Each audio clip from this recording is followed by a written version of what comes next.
नहमदहु व नुसल्ली अला रसूलिहिल करीम अम्मा बाद फ़ाऊज़ु बिल्लाहि मिनश शैतानिर रजीम बिस्मिल्लाहिर रहमानिर रहीम।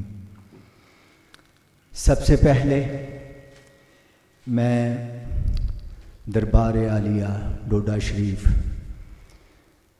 उनके चेयरमैन जनाब सूफ़ी अमानत अली साहब, अल कासिम ट्रस्ट के जनरल सेक्रेटरी साजिद अमीन कासमी साहब जो मेरे भाई भी हैं, मशाइख जो स्टेज पे जलवा अफरोज़ हैं, उलमा की कसीर तादाद मेरे सामने, मैं आप सब का शुक्रगुज़ार हूँ कि आप किबला खादमी साहब के याद में इस सेमिनार में अपनी कीमती मसरूफियात से वक़्त निकाल कर तशरीफ़ लाए।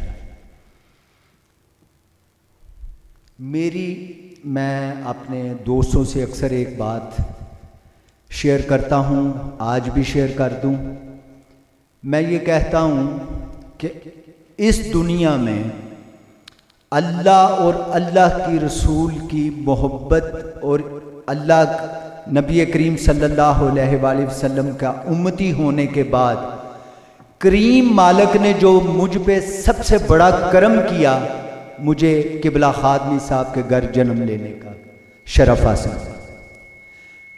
इससे बड़ा आज़ाद शायद मेरे लिए और कोई नहीं। नबी करीम सल्लल्लाहु अलैहि वसल्लम क्या उम्मती होने के बाद आपसे मोहब्बत, वो तो दीन हक की शर्त अव्वल है।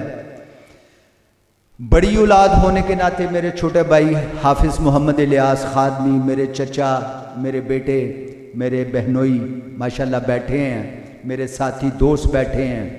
मैं सिर्फ आपको,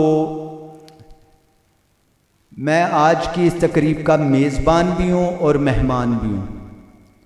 मैं आप सब दोस्तों को सिर्फ ये एक बात, उनकी आखिरी दिन का एक वाक़या सुना के तो मैं इजाज़त चाहूँगा। मेरे साथ ये खालिद फरीदी साहब बैठे हुए हैं। मैं और ये लाहौर में किबला को, जब हम ज़्यादा आपकी तबीयत ख़राब हो गई तो हम लाहौर लेके चले गए। तो सुबह किबला 6:30-7 बजे के करीब आप उस वक़्त मैं ये तो नहीं कहूँगा आप सुन समझ रहे थे, लेकिन रिस्पांस नहीं दे रहे थे हमें। तो मैंने उनको खालिद को मैंने कहा यार एक नाते रसूल मकबूल लगाओ, और आपके कान के पास हमने मोबाइल रख दिया, आपके कान के पास मोबाइल रख दिया। वो आपकी पसंदीदा नात थी। अल्लाह की इज्जत की कसम, ना वो खा रहे थे, ना बोल रहे थे, ना उठ रहे थे। उस नात शरीफ की बदौलत उनके आंसू रवा हो गए उस दिन। और खालिद ने वो टिश्यू लेके, इसकी भी आंखें आबदीदा हो गई और मेरी भी आंखें आबदीदा हो गई, हम भी जार जार रो रहे हैं। उनकी उस वक़्त टांगों ने भी हरकत की। मैं उस वक़्त मैंने कहा ये उनका आखिरी मामला था जो हमने देखा कि सरकार की मोहब्बत, सरकार की उल्फत, उनको उस वक़्त भी उनकी आंखें नम हो गई। और उसके बाद फिर वो हुक्म आ गया जो उनके लिए तब था और हमारे लिए आने वाला है। तो मैंने सिर्फ उनको ये कहते हुए सुना है, अक्सर वो ये कहते थे कि मैं चला सरकार से मुलाकात को, मैं चला सरकार से मुलाकात को, जिसकी थी आरज़ू वो घड़ी आ गई।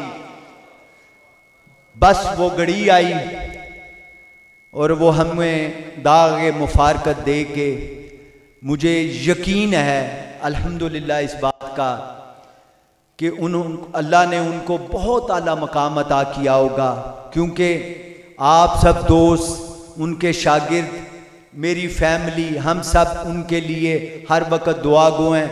मुझे जापान से ताज़ियत की कॉल आती है, न्यूजीलैंड से आती है, अमेरिका से आती है, और मैं ये समझता हूँ आप अब तक तो बिला मुबालगा ऐसे हो रहा है कि शायद 24 घंटे उनके लिए दुआओं का सिलसिला चल रहा है। सबसे पहले न्यूजीलैंड में दिन होता है, वहाँ हाफिज अमजद वगैरह बैठे हुए हैं, आखिर में जाके मलेशिया ये सारे दोस्त, तो उनके लिए 24 घंटे ये दुआओं का सिलसिला चल रहा है। मैं मुबारकबाद पेश करूँगा। सबसे पहले तो नुमानी उलमा कौंसिल ने एक बेमिसाल प्रोग्राम किया किबला की ताजपोशी का, और आज का प्रोग्राम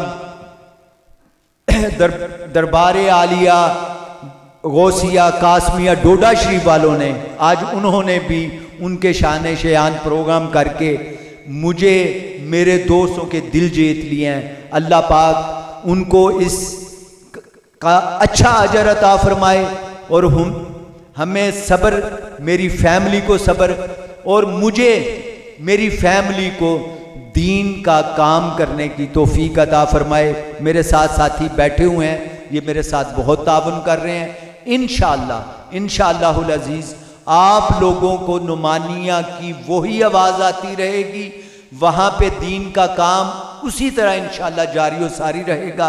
मैं आपसे अपने लिए, इदारे के लिए दुआओं का मुल्तमिस हूँ।